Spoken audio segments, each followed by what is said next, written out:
I do. Yeah, I paused it for all of that. Thank you. Yep, that's what I was looking for. Okay, guys. So, um, if you did not hear last month's, um, this is kind of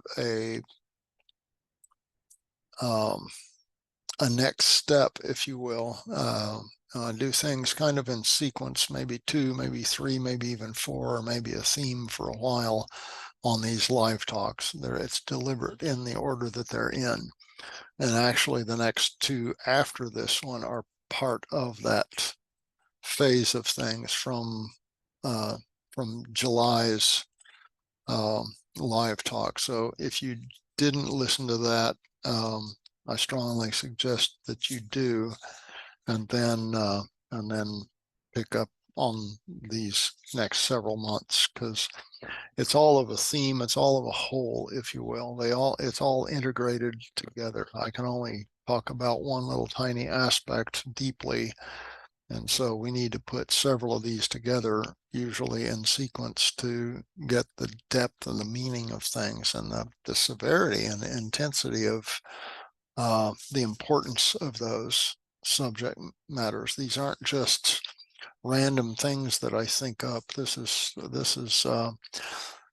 whole live talk basically is continuing education on a level that I don't get to go into this depth. So it allows me to basically present an hour and a half classroom um, each month to everybody, and as inexpensively as possible for you guys. So I hope you're gaining a lot of information from it.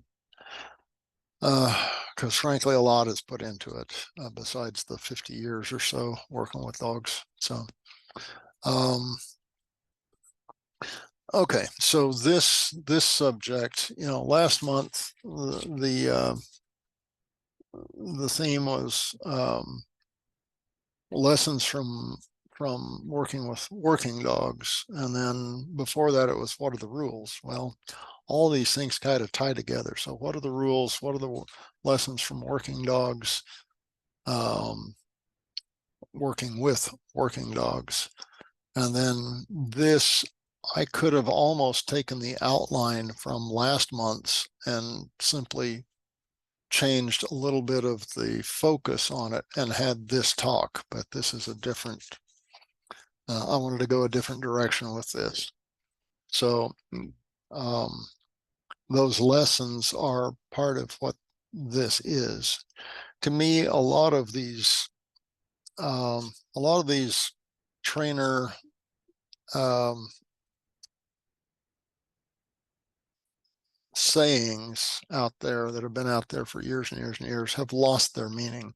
People repeat them, they parrot them, but they really don't understand the depth of what those little sayings mean, though what's behind them all.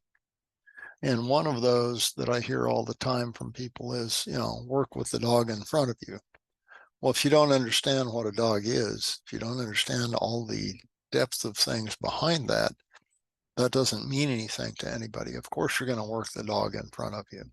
So I wanted to go into that in a little more depth um, for for the purpose of you guys being able um,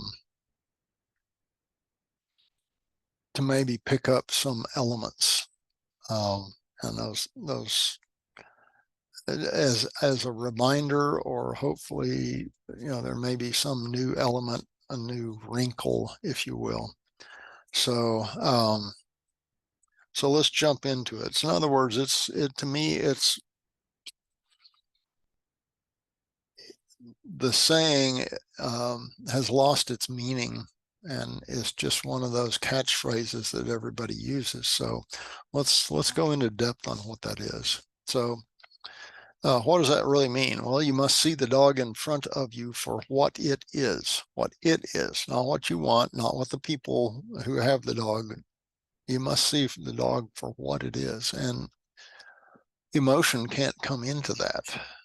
That's pure pure it's pure intel receiving and analyzation. And the analyzation can't come from it has to be blended with human knowledge and human character, I will say, because dogs have to live with us. But that's the only part of it that you should be weighing in on analyzing what that dog is. The rest of it is from a dog standpoint. And that's the critical part of it is this dog a natural dog for dogs? And obviously, and I've said this in other classes and courses, there are dog-oriented dogs, there are human-oriented dogs, there's dogs that are neither, and there's dogs that are both human and dog-oriented. But so what is that dog's natural state? That's one of the elements that you have to observe. And is this dog great with other dogs, polite, social, pro-social? Is it, or is it antisocial or asocial with dogs and the other way around with humans? Or does it take advantage of humans? All of those things, all those elements, you have to analyze within a very short amount of time to be able to work correctly. That's really what it should say. Work correctly with the dog in front of you, not just work with the dog in front of you. That's meaningless. That's more or less a physical given, but so to understand and correctly work with that dog in front of you.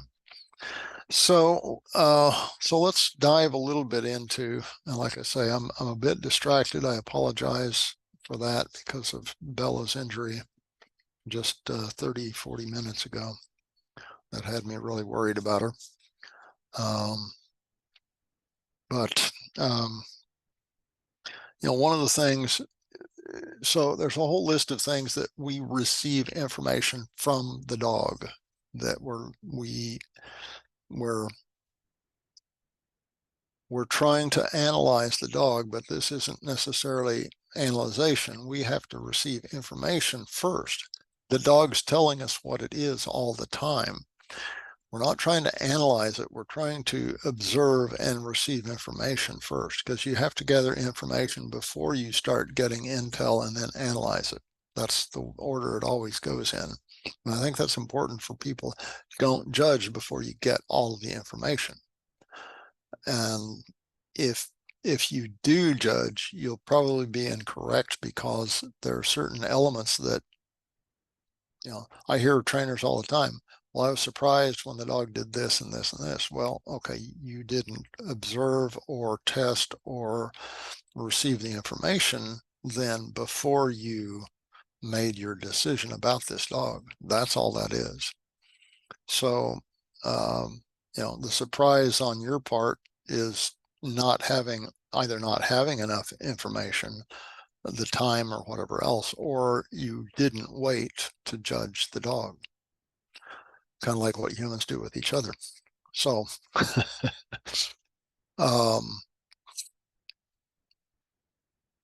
so the first thing that when we're gathering intel, receiving the information from the dog first, okay, is the personality of the dog. And we talk about personality in a number of classes and courses, and even in these live talks. So personality can be characterized and analyzed and categorized a number of different ways. In course 2, we go over 4 different methods, frankly, between Dr. Radcliffe Robbins, Wendy Volhard, myself, and then a second time of doing a newer analyzation that I do on personality and behavior that I share with the class. So there's a number of ways to categorize it. Sometimes people talk about drives, and they ask about different drives, which is just instinctual aspects of what a dog is.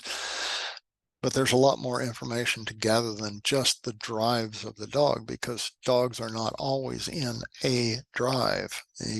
You can classify things to say they always are, but you're not either, frankly. The only drive that is constant is survival. And so understanding how that dog sees survival, which is the whole point of this series, is really what you're trying to gather. Okay, so personality wise, we can, there's a number of ways to analyze how we see personalities, but behaviors, if you will, personalities and temperament are sometimes matched together as far as how people think about them, but they're not. A personality and a temperament can be entirely different. I won't say dogs are acting like humans do, but certain situations may make them act out in a different manner than their temperament. So their personality and their temperament, if that makes sense to you, their personality and their temperament can be aligned, and it does most of the time, but sometimes it separates. And so you've got to watch those elements. So you're analyzing personality, temperament. The other part of that is interests. What is this dog interested in? And by interests, I don't mean tug and play and walk, and I'm talking about how that dog behaves. What is its interest? Is it interested in staying next to that couch? Is it interested in guarding these humans? Is it interested in coming over and blocking you having access? Is it interested? That's part of that personality temperament aspect. So you're watching for this information that's coming from the dog, because the dog, not going to lie to you, it's going to tell you who it is if you are observant. And that's the aspect there. And of course, those are influenced. All of those are influenced by, what's the breed of the dog? What's the size of the dog? What are the morphological influences? Is this a brachycephalic dog that its nose is pushed in, it can't breathe, or is this a bloodhound that has a nose that goes forever? And so those differences create differences too. Plus, what was this dog particularly bred for if it's not an ancient breed dog? So knowing breeds, ages, mixtures, you can begin seeing those characteristics of the different types of dogs, the different breeds, and the different personalities just within a few minutes of being around that dog. And that's the beginning of it. That's the beginning of gaining that intelligence about that dog. This is what they're telling you, and believe the dog who it is. So the senses obviously play as part of that morphological influence. So, does this dog use its eyes, its ears, its nose? Does it use its mouth? Does it use its positioning to influence or affect or try to move away from you? All of these things that are going to tell you what is in the head of that dog. And that's really what you're trying to do, is read the brain of the dog, not all these other outside things, as I've discussed before.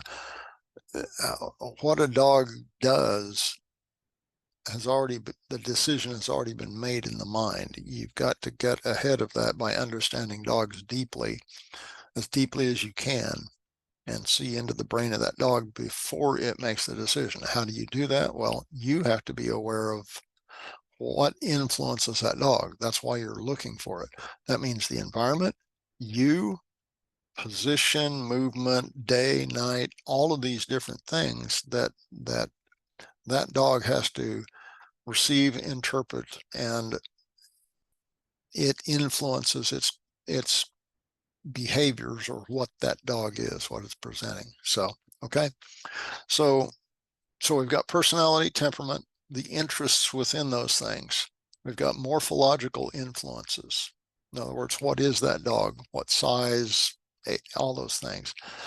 What are the senses that that dog uses? And, to make it simple in a lot of classes, and what I used to do with my clients was say, eyes are a predatory stare, nose is curiosity. So eyes is a predator, nose is a dog, a curious dog. That's simplistic, but for for clients that don't have a massive background that you're just beginning to work with, it gives them an A-B scenario. And A-B scenarios are important for them to learn and start analyzing too, so that they see the stage of where their dog is at.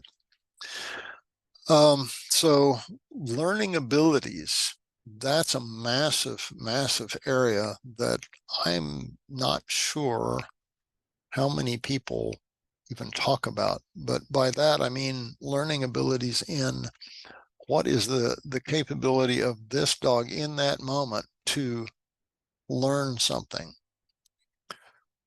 Some dogs get overwhelmed. Some dogs are ravenous for new things and want to learn. Some dogs are behind in their development phase, so that learning ability isn't there. It takes a while for them to get to the point where a dog at a normal age, size, that breed, et cetera, would take on something as a new learning task. I'll put it that way. Okay. Even a simple thing. So it may take a while for that dog to get to that point to develop itself. And it may take a while for that dog to be offered this learning experience over and over and over again before it finally goes, I'm ready for that. Those are two massively different things, and recognizing which it is. If the dog is, doing this to you, blowing you off and going, yeah, whatever, or if it's trying to engage and it attempts to do something, or it's just got a blank stare because it's never been presented that way, or it's mentally or physically, developmentally behind for its age and breed group. We get all sorts of varieties like this. So you can begin to see, and I don't mean to denigrate any other methodology or anything else. This isn't about methodology. This is about if you are being formulaic, if it's just a business and you're spitting out dogs, you're not going to be interested in getting any of this information. And you're missing 90% of it, frankly, because this is going to give you the pathway to get to reach that dog. My saying, I'd rather reach a dog than teach a dog, because if I can reach that dog, it'll do anything I ask of it, because reaching it is also not just understanding it, but me being a partner with it. And to partner up with a dog, any dog, they're going to feel safe. They're going to be appreciative that some idiot human primate monkey actually understands and can communicate to them and understands them. And they're going to give you more than if you just demand it to do things that formulaically. And if it doesn't work in that timeline, then what are you going to do? So that's the key to this whole thing of what work the dog in front of you means. It should be really worked properly with the dog in front of you. So still within receiving information from the dog, this category. So learning abilities come with that is timing of decision making. That dog can't make a decision. It doesn't have the experience. It doesn't have the mental capacity yet to do so. And just like humans, any learning aspect, if a dog has been in a deprived environment, and I don't mean rotting in a cage in a closet. Deprived environment is anything that doesn't provide some sort of stimulating mental and physical activity for it on a daily basis. So without a more rich environment to encounter things and make daily decisions, then it doesn't have any practice to have decision making. Therefore, it takes a long time for that dog to make decisions because it doesn't know. If it's a fearful dog, it's going to expect certain things. It's already in its mind, it is already programmed that it's going to expect to be fearful. So the decision-making process has already been made for it in those cases. Or an aggressive dog, it's already been made in those cases. So you actually have to change those outcomes and those understandings. So timing of decision-making is also about experimentation with the proper decision. And we'll get into that later. So timing is very important on how rapidly or how contemplatively a dog sees something and responds to it and how it responds to it. You're gaining information all the time. Every microsecond, something happens, something changes. That dog's got to make a decision. You go all the way back to last year when I talked about transitions and thresholds. Every change of any type, change of position, location, speed, movement, no movement, another thing comes into existence, whatever it is, those are all transitions. Every transition is a decision point for a brain, all of ours, because if nothing changes, we don't have to make a decision. It's safe. And that's really what it's all about. Again, all the questions ever asked go back to how does that dog see survival? Now, survival that doesn't mean you're fighting for your life, but how to best survive in the safest and less stressful way. That's really what you're looking at. So timing and not timing of, but timing and decision making. So dogs typically, if they're somewhat practiced and used to making decisions of even minor aspects, their timing, depending on how fast that brain is, how practiced it is, and how intense their intelligence is, can be an eighth of a second, a quarter of a second, or a half a second. And you see that those of you guys who've been on the Course One online course have seen those analyzations that I do of your videos of when you either lost the dog, missed it, or got the dog in that eighth, quarter, or half a second time frame, because that's the pause between that moment of the dog getting intel, in other words, information from all the environment, you, et cetera, and having to make its own decision. So you got an eighth, quarter of a half second.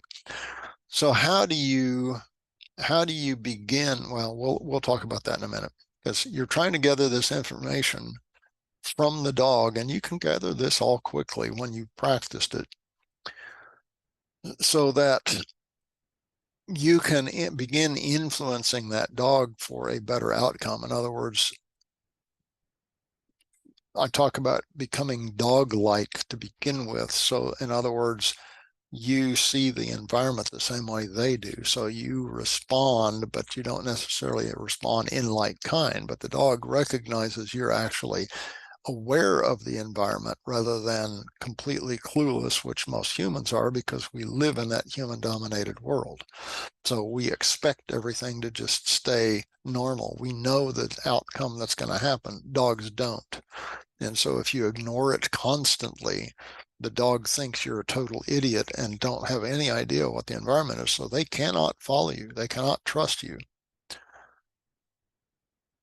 So timing of decision making. Okay. The next category within receiving information from the dog is developmental timing. I talked about that a little bit. First of all, the mental age of the dog and in what areas. Mental age is different because each animal, all animals develop, the brain develops in different rates and different areas. There may be a dog that's 7 years old that spent its entire life in a crate that is highly intelligent and has the timing for survival aspects for the only things that it gets to experience, and is completely clueless and shut down. It takes 8 months for it to finally get an answer for something that happens for that 8 months. And that's that mental age, if you will, or mental developmental aspect for a different area than it's ever experienced. You see dogs that are in a category, they may be young dogs, and their brain, if you took the puppy development course, you'll understand this from that standpoint. I'll put it that way. Brain, body develop at different rates, and that's where what's called fear period by professionals, it should not be called fear period. It's the incongruity between the development time and rate of the brain versus the body. The body can handle something, but the brain can't. You'll see the dog react a certain way in what we would consider fear when it's uncertainty. It's an uncertain period.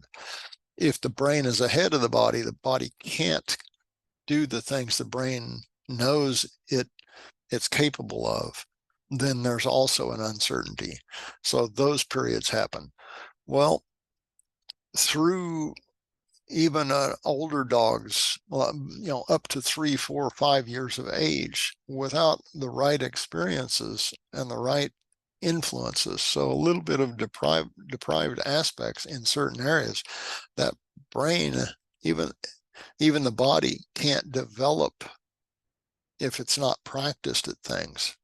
So it's developmental, the timing based on its development of responding to things. And you can see that in dogs if you're looking for it. So you can see that this dog is used to one environment, and it's a certain way, and that's how it's grown up. That's what it is. It's that dog. And so to change that is it's a massive effort on your part, because the other factor in that obviously is the human factor, which is the biggest part of that environment. So you're really working on the humans for them to change their understanding of what's going on to be able to give that dog a chance. So, all right. So in developmental timing, the age of the dog and the stage of development. So in stage of development, we've got puppy stages. There are several puppy stages. You've got adolescent stages once the puppy pheromones go away and they start experimenting around and doing things.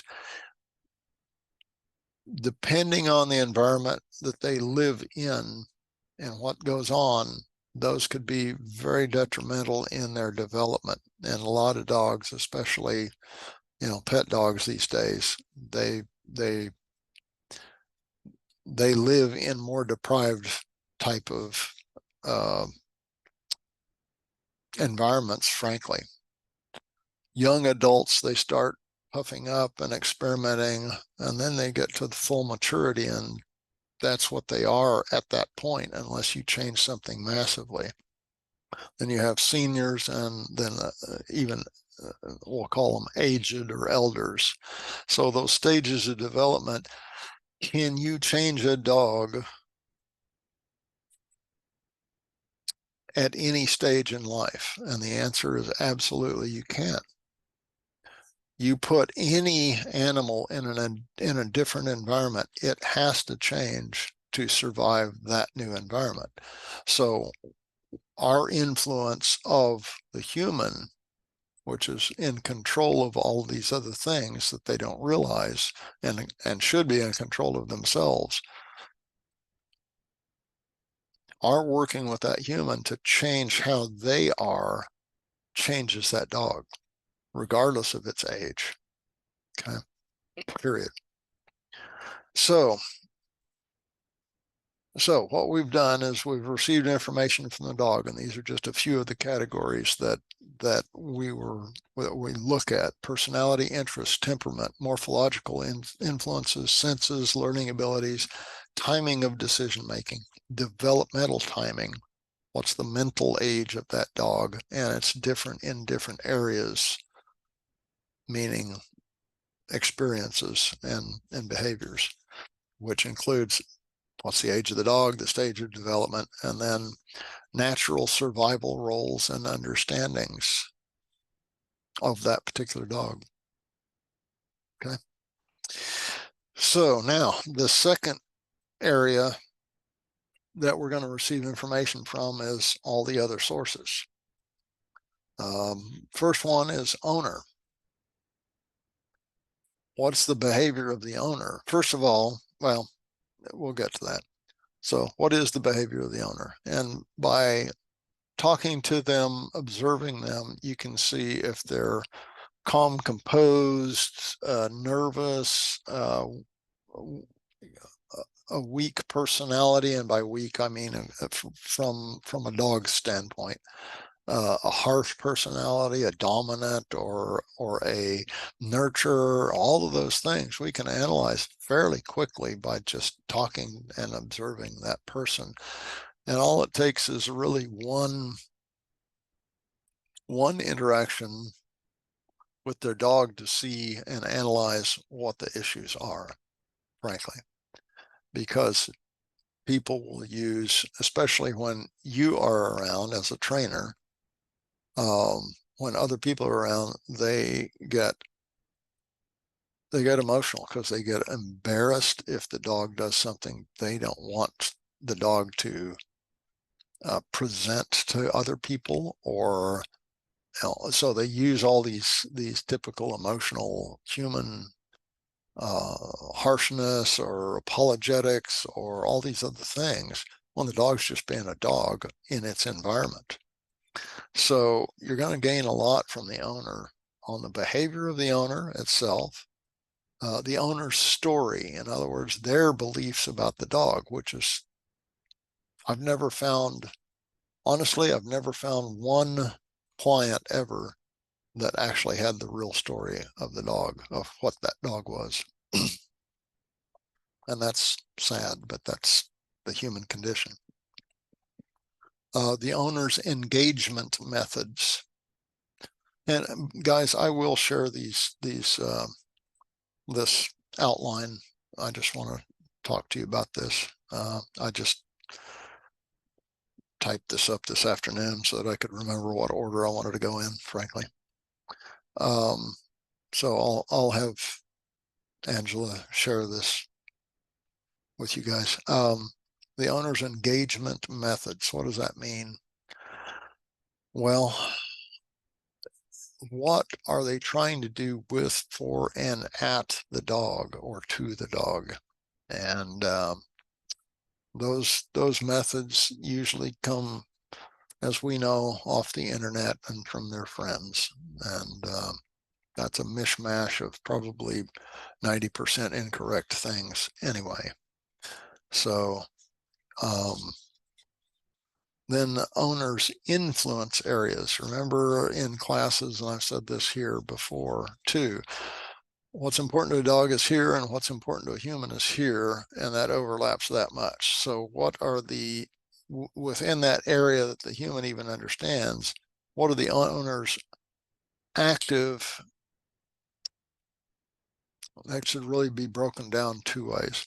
What are their active influences on the dog? In other words, the ones that they try to influence the dog. And what are the areas of active influence that the humans are unaware of, which is a massive area of what's important to the dog. Those influences, for instance, being unaware of, dog barking out the window, and the dog gets frustrated and barks more and more and more because the human just goes, "Oh, shut up. Would you stop doing that? That's, that bothers me," type thing. So you've got two different mindsets entirely, and the humans are vastly unaware that they're heavily and negatively influencing that dog to do that more, rather than be interested in what the dog is telling them, because they don't understand that the dog simply sees them as a pack member, mostly ignorant and weak of what the dog's interested in, versus, your mommy and daddy to that dog. So that's a major disconnect that I always saw. And so influence areas, humans trying to directly influence, the majority of it is they're influencing by absence, if you will, all of these dog areas. And so our job, really working with the dog in front, is to affect those areas that the humans don't address or even address correctly. And then owners' awareness of their dog, not just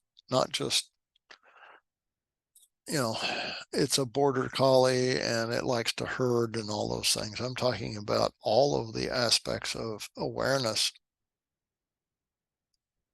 How can I put this succinctly so it doesn't go for another hour?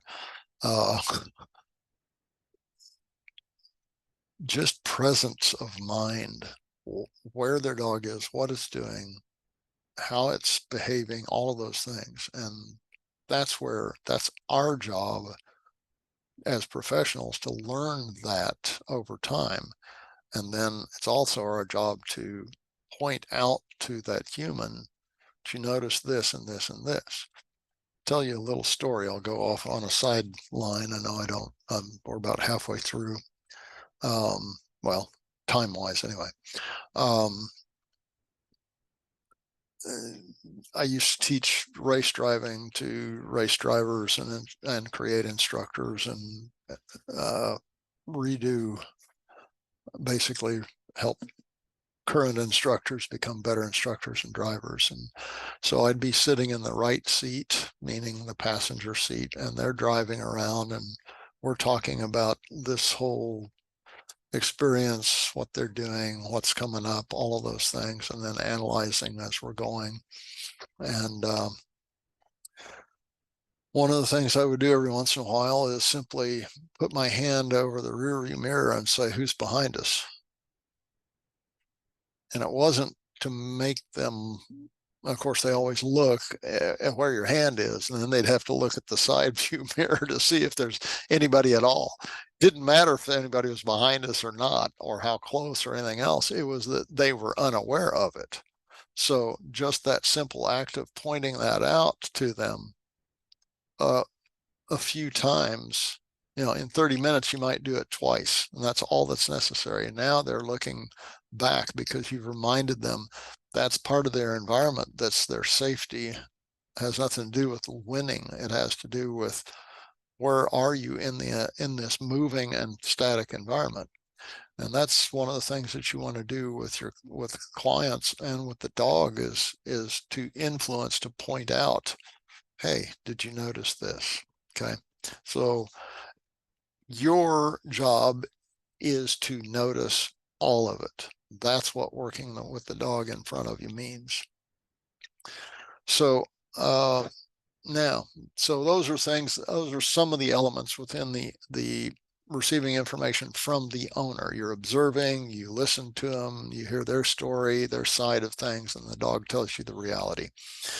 Another is a handler. A pet walker, somebody that comes over, stays with the dog when they're gone, all of these other things, right? And so handlers are very important to see how that dog behaves with them, and talking with those types of people helps you get a different perspective on the dog. They don't have the story in their head that the owners do, and the dog behaves differently with them, better, worse, who knows? We'll see. Daycare location, if they can get a daycare or boarding facility, a veterinarian. I always talked with the vets, their front office person that wasn't a tech, just a front office person. When people came in, how did the dog act with the people? When they went back to the back room and the tech comes in, takes their dog, how does the dog behave with just the tech? How does the dog behave with the vet around?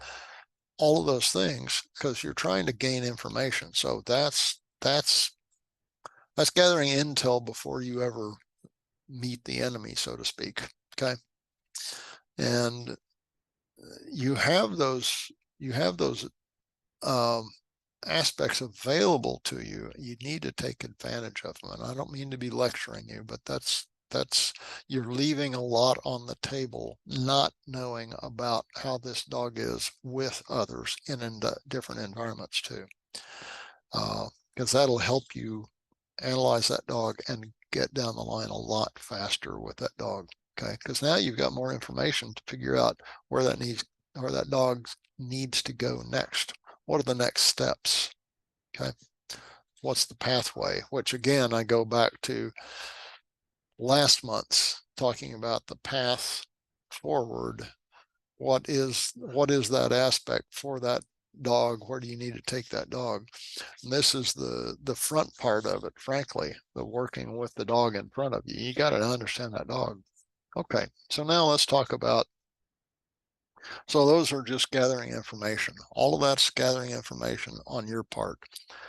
How fast can that happen? Depends on you, your experience level, your awareness of things, how much you've worked with dogs, all of those things. All of the things that the old curmudgeon, 40, 50-year trainers, when somebody'd ask a question, 30 years ago, 20 years ago, 30 years ago on the internet, on email lists, and somebody'd ask a question, oh, you just need to work 1,000 dogs. That stupid answer. That doesn't help anybody. But it's true. But in the meantime, somebody could help you get information about what you're looking for, which is what I try to do, guys. So, okay, so the second part of this is analysis methods. You are analyzing, you're gathering intel, and you're putting this in your brain, and you're really trying to put the information story together to see. So it's not the story that others tell you, it's what you're observing, and all these information pieces form a story. They fit together somehow. That's what you're trying to do, is analyze that. So you gather the information, and this happens as you're going along too, because you're not going to expose this dog to every possibility in that first 20 minutes or 20 seconds or 2 years.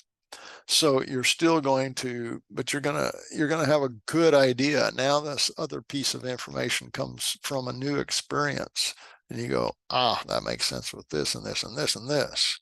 Okay, now I can put that in there, and it either corroborates or it changes your pathway a little bit. Let's step to the right just a second. Okay, and now we can come back. So those are the things that after gaining as much intel as you can in a short amount of time from a number of sources, now you kind of have a picture of the whole thing. Okay, so that's the first part of working with that dog.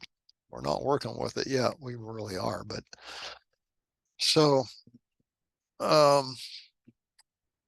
analyzation methods. Okay, and by the way, I'm going to pause here, guys. I don't mean to jump around a bit. But there's 3 new courses that I've decided I'm going to do. And one of them is I'm going to teach a 2-day course about the 20-second walk. It probably needs to be 3 days, but I'm going to try it in 2. I'm going to try to do a 2-day course. Everything about the 20-second walk, which is much more vast information that you can gain from that than even all of this that I'm talking about over the past 2 months and the next 3 months. So,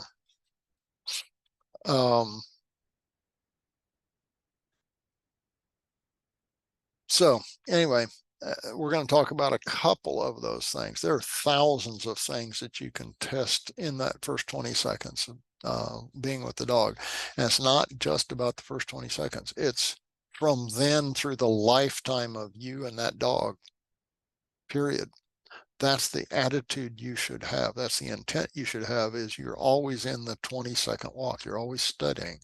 How does this work? How does that work?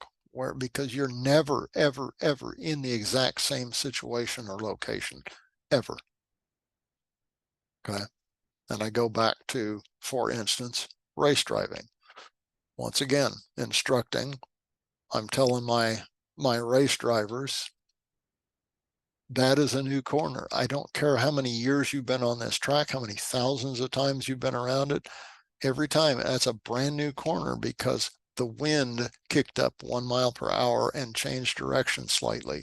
Your tire pressure is slightly different this lap than the last lap. You came in at 50 RPMs more than you did the last time.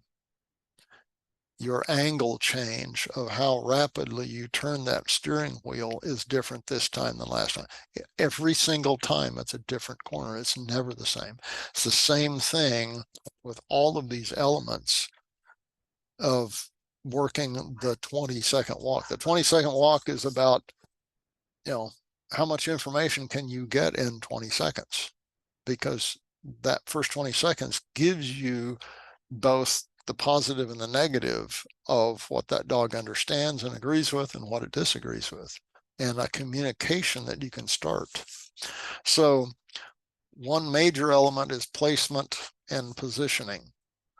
Where does that dog place itself? That's a huge element. So I'm analyzing when I walk in, where's that dog place itself? Is it forward? Does it come up to me? Does it sniff me? Does it try to jump up on me? Does it hide behind a couch? Does it hide behind the human? Does it stand in front of the human, between me and the human? Is that a guarding dog? Is it telling me, I own this place, I own this human, I didn't allow you in. Why are you in here? I'm going to challenge you. All of those things, that dog is giving you constantly how it feels. It's giving you information about the situation, about the environment, about you, about what you're asking it to do, what the other person is. Placement and positioning is massive. And you guys that have been through course 1, 2, all the way through 5, I hope you understand how important that is. Where do you place yourself in a party? Where do you place yourself at the DMV? Where do you place yourself when you have a choice to do so, not in some line? Where do you place yourself when you go into a public area? Where do you place yourself when someone comes inside? Where do you place yourself when you go into someone else's house? How comfortable do you feel? What is that? So all of that is the same for a dog. Now, a dog is going to be a predatory mind, whether it's fearful, aggressive, a happy lab, whatever it is, it's still going to, every decision on placement and positioning is a deliberate thing, and it's going to tell you everything about that dog. Okay. Does it pay attention at all to humans? Does it just roam around and do its own thing? So, okay. So that's one analysis area, just one of many.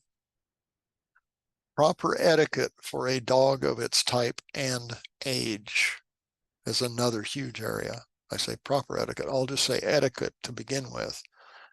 Does the dog have any etiquette at all as a dog etiquette for its type, breed, etc., and its age? First of all, you would have to know what proper dog etiquette is, right? And dog etiquette to another dog may be entirely different than dog etiquette to a human, because dogs and humans, the encounters that they have, a lot of dogs become very rude to humans because humans invite them in or reward them for entering their personal space all the time, crowding in and demanding attention. Oh, good boy, pat, pat, pat, oh, I love you too, all the misinterpretations of things. So is that dog, when you walk in, This is one of the analysis methods, is where does that dog place itself in relationship to you? Is it rude? Is it proper? Naturally, a dog, if you come into its house, its inner den, it should come up and sniff you. Once it sniffs you, it should just go away or place itself somewhere to allow you to come in. It's an invitation, but it should come and sniff you. If it stays back, watch out. It's either very uncertain or it's fearful. Okay. If it stays entirely uninterested, then you know you've got a massive gap between dog and human to have to fill. So proper etiquette, both with dogs and with humans, and those are two different categories of things, because humans generally, when we're working with a client, they don't understand dog etiquette at all. They think their dog loves them because they push in on them and sit on their lap, which is extremely rude, insulting behavior. So response to external inputs. So the dog's responses to external inputs. Can it handle it? Is everything a surprise? Is everything scary? Is everything a potential threat? That's going to give you massive influence, massive understanding of influences to that dog and how you need to work with it. Any dog that's not capable of handling external inputs, that means anything besides the dog, a loud sound, any sound, a movement of any type, that plant wasn't at that location before, it's over here. Does the dog go, how does that dog respond to all of those inputs? And there's always constant change and transitions in every environment constantly. So you can read that dog with how it responds to those inputs, not just timing, but itself. Okay. Social input responses too. So when another dog walks up, when it walks up to another dog, when it walks up to a human, when a human walks up to it, when a human engages, when a dog engages, what is the social, if you will, the social scorecard of that dog for input with others? Because the guiding principle for everything should be pro-sociality. Okay, that's what it should be.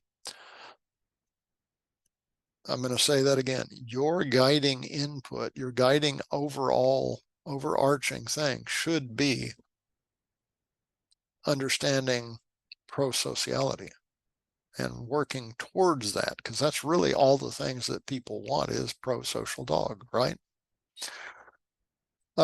Then environmental responses. So from that, meaning all these external things that are not part of this base area, say inside or in your house, all those external things outside of your control, outside of your backyard, outside of by the clients. Okay, so the environmental responses. Those are constant, and you can see how a dog handles it. So you're analyzing how it responds to environmental inputs. Another way, a quick way to understand how a dog handles things is your change of engagement, meaning going forward with engagement, wanting to, and then taking it away from them too, or a change of your behavior, not to scare the dog, not to confuse it, but to go, okay, I'm this now. How do you respond to me? Because dogs generally are used to the emotionality of humans, and the emotionality changes our behavior constantly. So we're chaotic, scattered animals compared to dogs. And so how does that dog handle that from the standpoint of the change of your behavior? You should present yourself well, but if you suddenly change, and it can be that much change. That's all that's required in a lot of cases. I'm not talking about become a different person. Don't act. Just simply a slight change in your engagement, more or less, behavior, more or less, and see what that dog does. And it can be a very, very small amount when you learn how to do that, to do that. Are you happier for engagement? Do you go dead about engagement? In other words, you just become blank. Those are two ways that you can test how that dog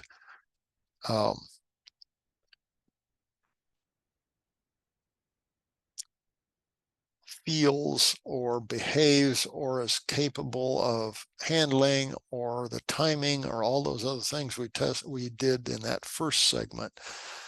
The agreement, disagreement, just that change of, hey buddy, how are you doing? All that, all the good stuff, and the dog settles down and it starts to come over and you go, that's a change. And the dog goes, whoa, I thought you were just my, toy boy. And all of a sudden you went, no, not right this second. I'm busy, thank you. And see how that dog handles it. So, okay. So that's all within your change of behavior. More or less, happier, go dead, agreement, disagreement. Those are some of the elements that we can do of changing your behavior and engagement to test, to analyze the dog itself. And there's a test in there too, obviously. Massive one, obviously, is the 20-second walk. 20 seconds. The whole concept of that is always, but actually going on a walk with the dog. On a leash, obviously. So the second you take that, or you should be watching the client if they're the ones walking the dog. Clients are not perfect. They're not robots. They're not automatons. So they're walking, they're ignoring, they're distracted, they're talking, they stumble, they walk over this way. What does this dog do in relationship to all of that? That's going to give you information. Okay, that's an analyzation method. And then you take the leash and see what the difference is. Okay, and there's always a difference. When I take a leash from anybody, there's always a difference in the dog. Always.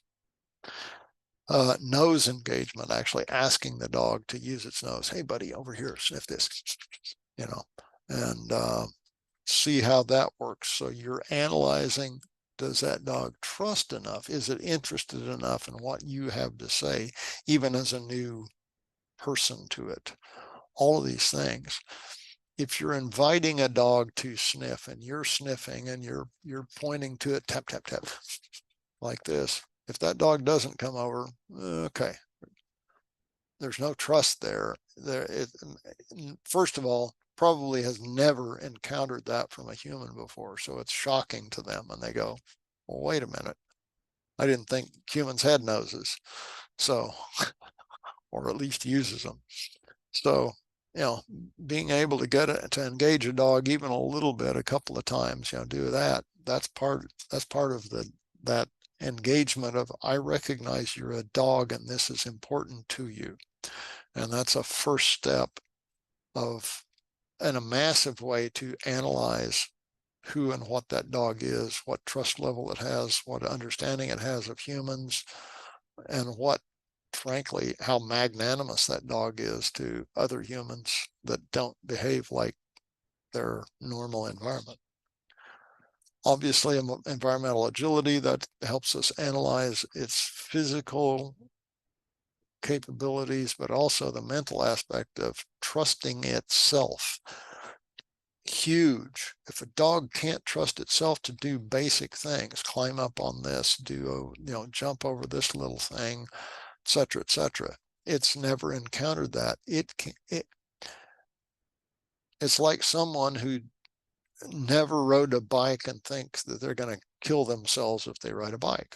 Okay, so they fear the unknown, and so if you can show them that analyzation. How quickly can I get that dog to cooperate, saying, I trust you, buddy. I know you can do this. Even that first step up.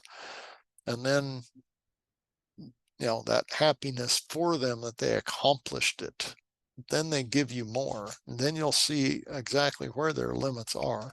That's an analysis method. Environmental agility is massive. And for those of you who've been through course 2 and others, you've seen how effective that is. Walking or trotting together is a massive way to analyze a dog. What is it? What's its interest at walking pace? What's its interest at trotting pace? Is it on a mission? Is it distracted all the time? Does it encounter this environment often? Is this old hat to it, or is it brand new? Are they distracted? So new stimuli introduction, and again, new stimuli introduction, be careful with what level of change that you introduce. With a fearful dog, level of change is 0 for the first 6 or 7 times you ever work with the dog. It's the same location, very deprived environment, not a lot of stimulus, etc. And the first time you go elsewhere or do something different, that by itself is a massive different level. Even if it's the same type of environment, it's scary to them because it's unknown. So that's really what we're looking at, is how do these dogs, I'm analyzing that dog based upon new stimuli introduction. And that goes back to what are those aspects that we're looking for, that we're gaining intelligence. So each time you do these things, you go back all that first category of things of gathering intel.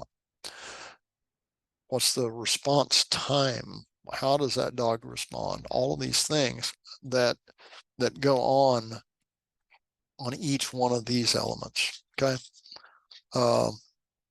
Breed appropriate interests and engagements. That's an area that I'm going to analyze when I know what the breed is or what those breed combinations are. I had a conversation with one of my trainers earlier today about a dog, actually 2 dogs. They were Australian Shepherds, and what was appropriate for an Australian Shepherd is not appropriate for a Chihuahua or a Siberian Husky or a German Shepherd. Had another conversation with another trainer, and they're working with a dog that is a, let's see, German Shepherd, I believe Anatolian, and Labrador or something like that. So it's a combination of 3 entirely different mentalities. And the aspect of that that we were talking about, it was obvious to me that it was the nervous German Shepherd that came out in that moment, not the Anatolian and not the Lab. So, you begin seeing breed appropriate interests, engagements, personality traits, all of those things too. So that's another analysis method, is understanding the breed that you're actually working with. If you've never worked with that breed before, read up on it as much as you can, talk to people who've worked with them before, all of those aspects. Okay. Do not go in dumb and blind. Go in with as much intel as you possibly can. Okay. Know your stuff. Create an inconsistency. This is analysis method still. Create an inconsistency when appropriate. So you see how the dog reacts and recovers. Okay. That inconsistency is, once again, to begin with, it's minor. You see if the dog notices. If it does, how does it respond? And how does it recover? I'm always looking at recovery time for both humans and for dogs to see how well they recover. Means, okay, you can handle this. You can handle more than what you're letting on. So for some reason, you're holding that back. And that also tells you a trust level around humans or others for that dog. Okay. How does the dog respond when you do dog appropriate parallel engagements. What does that mean? So dog appropriate things. How does that dog respond when you notice the same sound that they do at the same time? Or you start sniffing something and they're sniffing up in the air. Or they start barking and you go over to the window with them and look. You go, yeah, good boy. How does that dog respond? Does it respond positively? Does it go finally? Or does it go, did you step in its own little world and its own area that it controls absolutely and feels comfortable in? And are you now a threat to it? Or that's rare, but it happens. Or did you just make the best buddy because you're the first human that's ever responded in a way a dog does to the stimuli that are important to it? And that's probably 99% of the time, maybe more, frankly. So how does the dog respond to your composure? Does it relate and gain trust in you, or does it run to weakness? I've seen both. So your composure, a dog interprets, in other words, all these things that it relates to that composure, and the non-emotional aspect of things is just what it is, and trust you more. And it doesn't mean that it runs over to you and as your best buddy. It just means it trusts you in that moment for that situation. Or does it back off and run to more weakness to protect it, to relate to it, meaning typically the client or the client's dog? Does it is it a needy dog that needs weakness to relate to, or can it trust someone that actually is composed? Because it reads things differently. So those are analyzation methods that we want to use, but you're always still looking at receiving the information from those sources and from the dog about each time you do an analysis method. And there's hundreds more. This is just, I'm running out of time. Okay. This is just to give you an idea about what should go on. Okay. Now, the third category is testing. Okay. So we're going to test, first of all, we've got to understand the age developments, brain, body. Okay. And again, the puppy development course, if you haven't taken it, we'll get it up and hopefully it'll go soon. Brain, body, physical strengths, current capabilities. Now we're getting into, so these are tests. Okay. So we test the intelligence, the recovery time, all those things that we went over in gathering intelligence. Body, what's its physical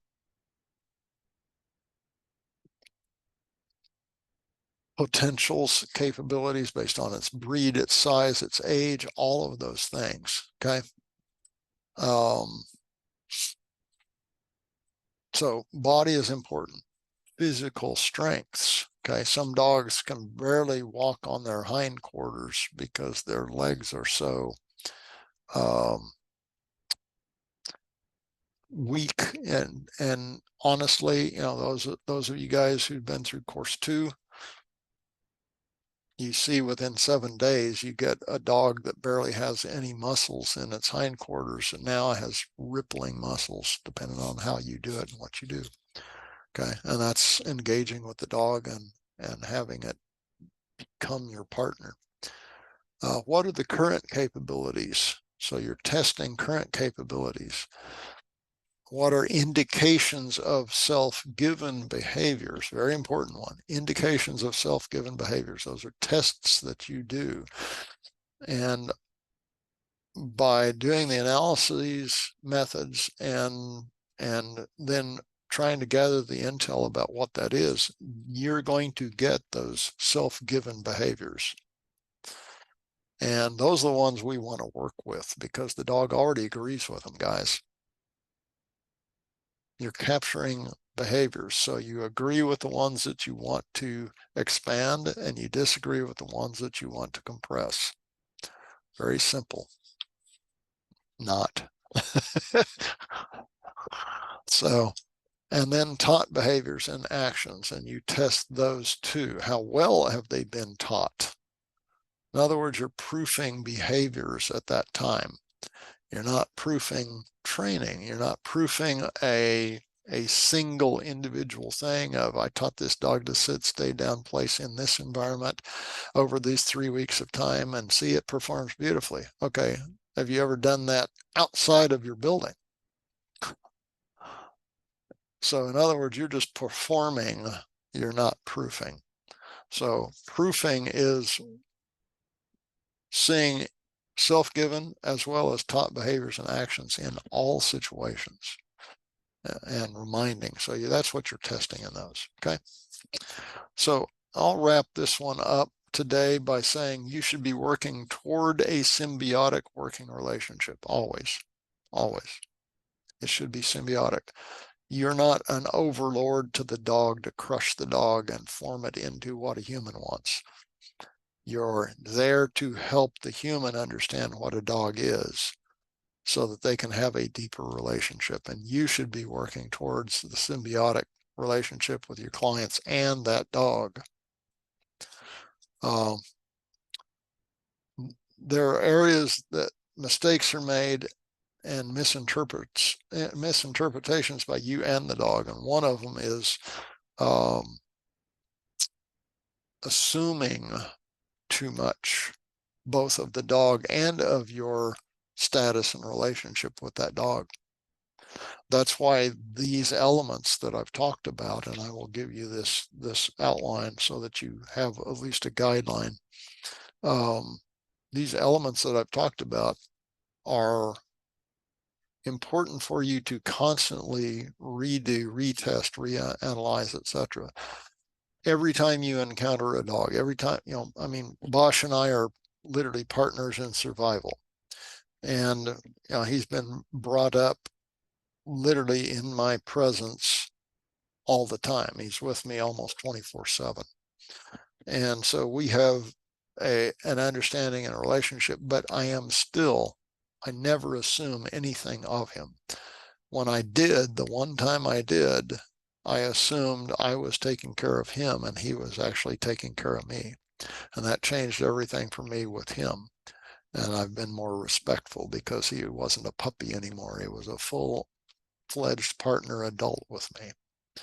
And as a matter of fact, Angela knows exactly when that happens because I was at her place conducting. Yes, I remember that. Yeah. And I went, idiot. Yeah. So again, within symbiotic working relationship, what structure, routine, rules does the dog already do naturally? That's another thing of testing and analysis. What does it already do naturally? How can you guide that to a better outcome? So you're not trying to crush the dog and create a new dog. It's not Marine. It's not training for Marines. Okay. You don't crush the human and create a Marine. Okay. This is a dog with a human in their environment, and you help them create what that structure, routine, rules are. But you're not trying to redo, you're not trying to reanalyze and redo the entire world for them. You would be working forever on that. And that's unfair to the dog and to the humans. So work with them so that they can live together.